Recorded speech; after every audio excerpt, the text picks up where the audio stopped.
Okay. Hi. A little messy. Oh well. It's me you get. Um. Yeah. So can be continuing. There's lots of other stuff in your chart, and I think what I left off with was the Aquarius ascendant, and which makes the Leo descendant. These are 2 points in your chart, but this isn't going to show up properly because it's all back to whatever. But ascendant Aquarius, opposite that, Leo descendant. There's these four major points in a horoscope. And this is the information we get when we have your proper time of birth and place.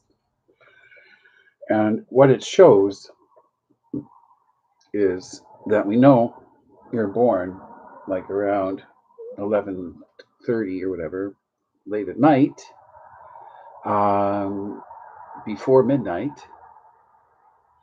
Um, and what we have here is what this means is that your sun, there's the little sun symbol down there, means is at the bottom of the chart. It's in the dark. It's nighttime. The sun is below the horizon. That's what the ascendant, descendant axis in the chart, that line, is. It shows where the sun rises and the sun sets when you were born.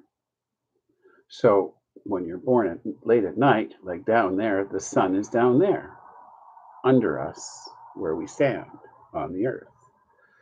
And above is now, because we're dealing with the zodiac and not straight up, we're because we're up here in Canada on the northern hemisphere, a ways, 50, 49th parallel, whatever. Um,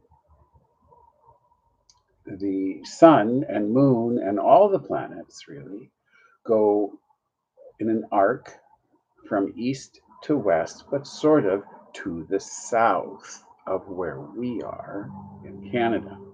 So that means up is not directly up from where we stand, but up and sort of towards that arc and towards the south, right? That's what we see. The sun doesn't rise and set, the world spins around. So, as we are falling 700 miles an hour or so at this um, latitude uh, towards the east, it means the sun sets in the west. And so the sun's, with this horizon line shows sunrise to sunset is that our awareness. I like to call it the awareness axis. And then where we stand this way, so we got this way is the awareness axis, like shoulder to shoulder on the good old Catholic cross. Awareness axis, and we call that one the power axis. Up top to bottom, bottom, start at the top, always. To the bottom and back again. How we release our energy in the world, in our life. So the horizon, the ascendant, descendant is about our awareness. Ascendant is how others see us, how we see the world.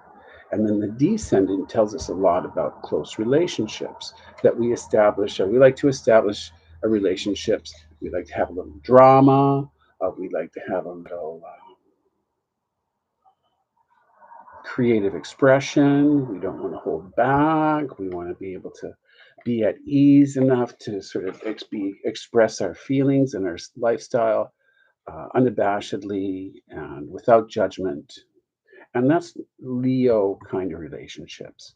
They're in your face, but they're fun, right? Where are they? We'll get back to that.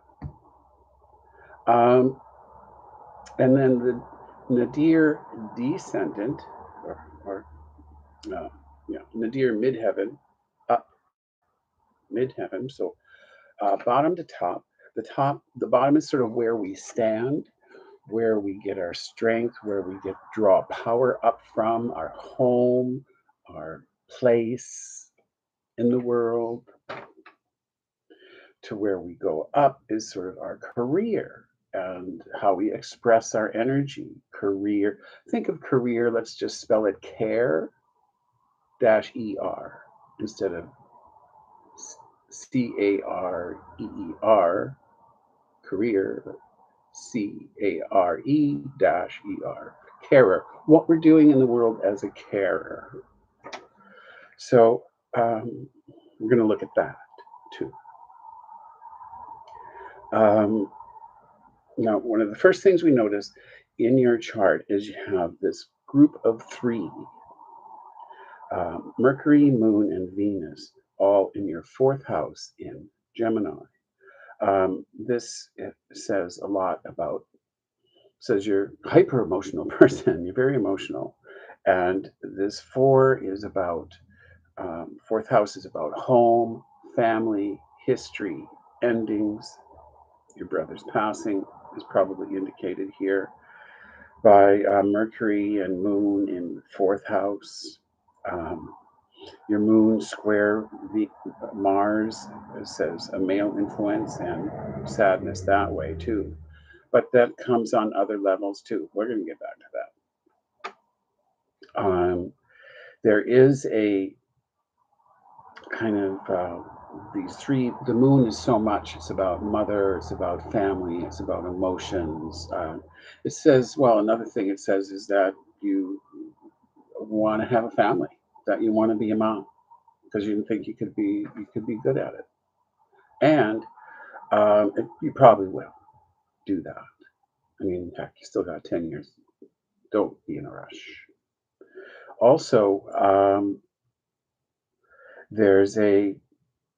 It says that you really have, because it's all in Gemini in the fourth in the Moon, and it's and almost seems contradictory, but it's one about always thinking about emotions, analyzing emotions, good at analyzing emotions, and be able to communicate your feelings and be able to communicate with others on deep levels about feelings. Um, it says that you make a good psychologist or a therapist or that sort of thing if you wanted to do the training. That's key. Um, Also, it shows that you tend to you always have to figure out relationships, figure out why I like this, figure out why they like me, figure out why they don't like me. It's like seems like a lot of a busy mind stuff that you really have to be careful it doesn't get you into this tying in of the rational mind and logic and rationale and thinking processes. It's very good because with the feelings, it makes you a good expresser, can talk things out. But it also says that you need to talk things out. You can't just let things go. You have to talk it out or it eats you up because there's this real tie in, the tie in with thought and mind and emotions tied together here. And um, that that has a good side to the coin and a difficult side to the coin because it also means you can talk yourself into difficulties emotionally. You can talk yourself down just like you can talk yourself up. You can talk yourself into some sort of anxiety kind of screwy thing where you're just even making yourself physically ill and emotionally upset because of anxiety or like too much of giving the ego mind those day-to-day thoughts just too much credence, just too much importance, because as we discussed in the previous video, sometimes they're not even yours. So like why, pay attention to it. The secret here is in the heart and in the gut. And it's easier said than done. And to find the heart thinking, there really has to be some sort of spiritual practice or spiritual beliefs or spirituality somehow that you're committed to because you know it. Not a belief, but believing your own experience, believing your own memories, believing your own dreams at night, believing in what you know and not believing what they said or what they say. And whoever they are, it doesn't matter. So, this really tie in between heart and mind. And this is has this good it has a good side. Part of the good side is it says that you will be able to turn this into something around higher education or further training and be able to turn this into aid in career and to be able to you'll be expressing this somehow in a positive light in the world as an aspect of your career. Yes, start thinking of career, not just the job, okay? Because it's necessary here. What are you doing in the world? Didn't you want to do something? Okay. Um, Jupiter, let's get into that. This Mercury and Moon thing is still opposite the Jupiter. And the Jupiter's in the ninth house in Sagittarius. Jupiter is rules Sagittarius, it's strong in Sagittarius. It means you have a big picture of the community around you and the government and the world and the people and all the stuff going on. You have a sense of your place in the world. And that you know that, and so you want to be able to reach out into that larger, not just have life at home, but have life out in the community. And that's, I just, you're at a point in your life here where it doesn't mean partying.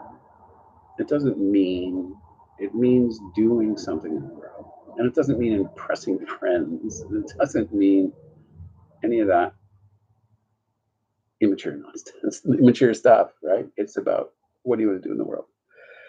And um, it says that you will benefit from any kind of course and stuff, which um, then brings us into this whole thing about Mars. So you have this Mercury and Moon on the bottom, and the Nadir in the fourth house, and then opposite that you have Jupiter in Sagittarius, but in the ninth house, which is about higher education and belief systems. So what's also going on here is that Mars is in the seventh house over there. Where is it? Yes, Ag. Where were we? Mars and Mars in Virgo, just past the Leo in the seventh house. It says you can be kind of aggressive in your relationships when you think you got something that needs to be said or figured out. It's like you're adamant. Um, People don't get away with stuff around you. Um, you tend to get kind of determined or even aggressive if you think there's like an injustice or something isn't right. Mars in Virgo in the seventh um, is a can be a little bit of a, I don't know, Florence Nightingale syndrome, thinking you're going to help people or that you're attracted to people with limitations or issues that you think that you're good for them or that you could fix that. Something to watch out for, be aware of, because it's not a good path. because they just don't last. You end up going, why did I burden myself here? Um,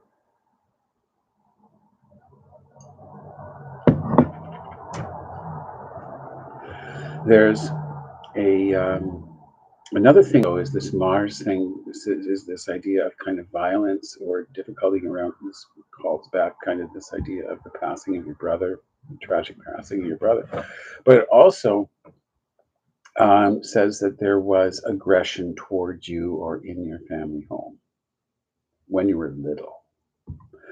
And so you got to, and that's opposed Saturn, and Saturn can be the father figure. Mars, opposite that, can be like an in law or another male relative that was aggressive towards you or abusive. It says Mars in Virgo is people that like to argue. So it's something, it's like, seems like you got to watch it that you don't fall into what you learned as a little kid, which was sort of people yell a lot because it's not normal.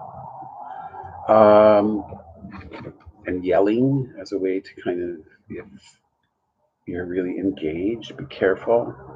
Um, that's just kind of what you learn. It seems like kind of there's this Saturn is about, and Mars in Virgo can be really critical.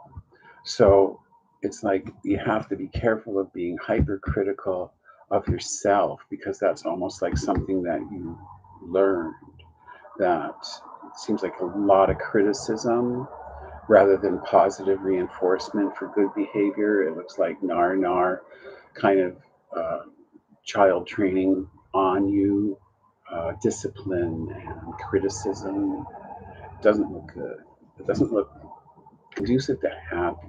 It's like there's a, we're all looking for like kind of some happiness and joy, and some family legacies don't support that, and you have to recognize that. And um, it says too here, you know, at this point though, the Mars in Virgo is really it's kind of a healing thing too on the other side of that coin, same coin. And it's about being able to be self-disciplined about like diet and nutrition, and if you need to look like looking after yourself, it's like learning and knowing about this stuff about healthy living, even if you don't bother. It says you're into it or would be into it. And it also says though, like I saw that you were like working in the food service industry on Facebook, and it really seems that if you can take a simple course like service foods, like service work course, or if you can take a little course like um, food safe or whatever, if you can get through that, you can get through a simple course of, it's like industrial first aid is like 1 day, and it's very forgiving and it's easy and you pay attention and you do it and you learn it and you get a certificate. But it's emergency first aid, CPR, is like a 1 day thing. But once you do that, you may find that you like it, and you may find that you will find that, well, if you can do a 1 day thing, you can do a 3 day thing. If you can do a 1 day thing, you can do a week thing. And before too long, if you wanted to pursue that, it would take you like under, like certainly less than going to university for nursing or something. It would take you like, just because they make you wait, it would take you just a couple years to be a full blown paramedic. So you make a good paramedic because you're sensitive to people, you care about people, and it's like the gore doesn't bother you too much. You can get over that.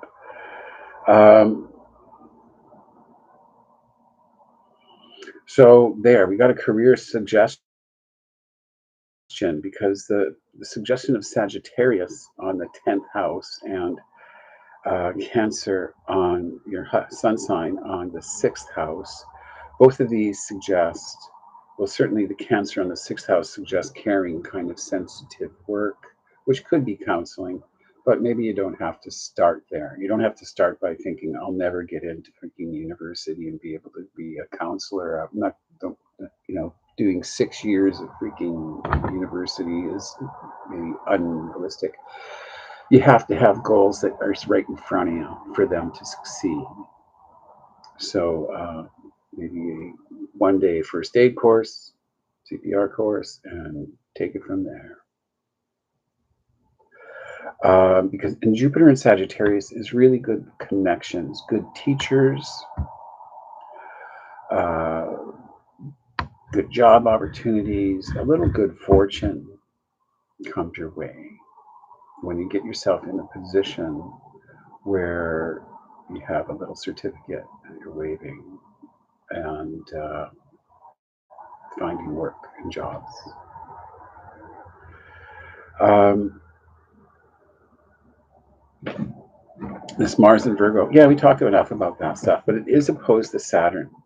And this Mars opposed Saturn is this in whole life. It's like Saturn in Pisces is not wanting to go too far, feeling that you got to hang on to some sort of self identity or kind of ego as sort of part of your defense. But I think what this shows is that you find that you're really kind of, on another hand, cutting yourself off from this flow of channeling spirit, this flow of really being there in the moment by having to kind of I think the analysis gets into over analysis, the Saturn in Pisces, opposite Mars in Virgo.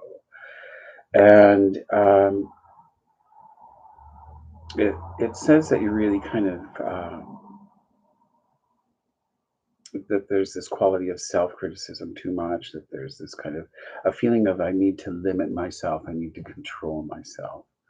And that's good to some extent and for some purposes, but not for a rich spiritual life. It brings me to this whole other thing, getting into 22 minutes now.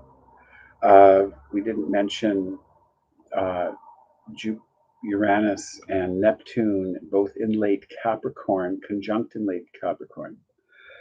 So one's at 30 degrees Capricorn, the other one's 25 degrees Capricorn. So that's close. It's like 5 degrees apart. And Pluto is there now. And this is putting a big emphasis on this. What is it in the 12th house? 12th house really, and the retrograde. So we're going to get, this is where we get a little odd, admittedly, because it's about inner stuff. It's about spiritual, deep stuff that you go through. And it's karmic stuff. So it's about your family, because there's this whole kind of spiritual view that we are being reincarnated. And we actually, that there's a spiritual being that is expressing itself through each of us. And that this spiritual being could be called your holy guardian angel or your monad, reincarnating monad, or your higher self. It's got lots of names. Different systems have different names, but it's all the same. It's not something separate. Your guardian angel is not something separate from you looking at you. It is looking through you. It is you. It is chosen for some reason this incarnation. And for some reason, it's a big question for you is why the hell did I choose this life? Um, so that's what this is about, this in Capricorn in the 12th. And so it's about finding that sense. And, ideally, and that's what we call, that's purpose, that's dharma, our sense of purpose, where our power is going, what we're meant to do, what we were meant to be. And this says you have a sense of that it goes back to like dreams when you were a little kid and the hope you held for your future in spite of a difficult environment. And Now that you're getting to this maturing, and in astrology, you all wait for the 20s between the Saturn return, and you got your Saturn return come. I gotta look this up. Well, could save it for the next one. We'll save it for the next one. The timing stuff, the near future, next couple of years. Next few years are big. It's just that stage of life. Because by the time we get to be almost 30, there's this thing we go through about what the fuck have I done, really? And that's the Saturn return. And um, so before you get there, um, it seems to me, I don't know a lot about you, but a young person in and around, the interior or Princeton, um, working in the food service industry, uh, difficulties in childhood. I think there's like addictions and family legacy. You got to really be careful. It really says if you're going to find your sense of purpose, if you're going to get through some courses that launch you into a fulfilling career, you're going to have to sober up. The Saturn and Uranus is so, it's as though, you know, it's a matter of perspective to understand that for an adult, when are you going to stop being a kid? When are you going to stop being 19? It's like, it's okay to be partying a lot when you're 19. But when you're like, whatever, 27 or something, it's like if what you have to talk about is the hangover or wasn't that fun at the party, and that's what you're talking about and thinking about, and what the friends said and did in your life as a 27-year-old, you're missing something big. You're missing a life. You're missing what it says you want is a family and a career and a supportive partner. So I really got to suggest at this point that your chart is saying that there's a great deal of fulfillment, and that when you were a child, you had precognitive understanding of who you could be. But it's saying don't throw that away. Daily drinking, even a couple beers a day, is alcoholism, and just try to just stop everything for a month. See if you can just stop everything for a month. No pot, no gummies, no vapes. Well, except nicotine, because that's a whole nother ball of wax to quit.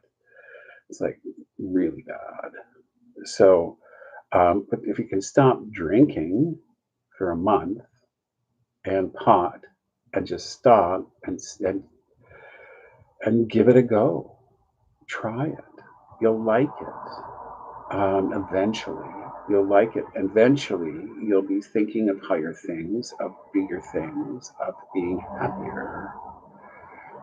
It's not normal to be, this whole beer culture is like, oh, a couple beer, no big deal. Well, it is.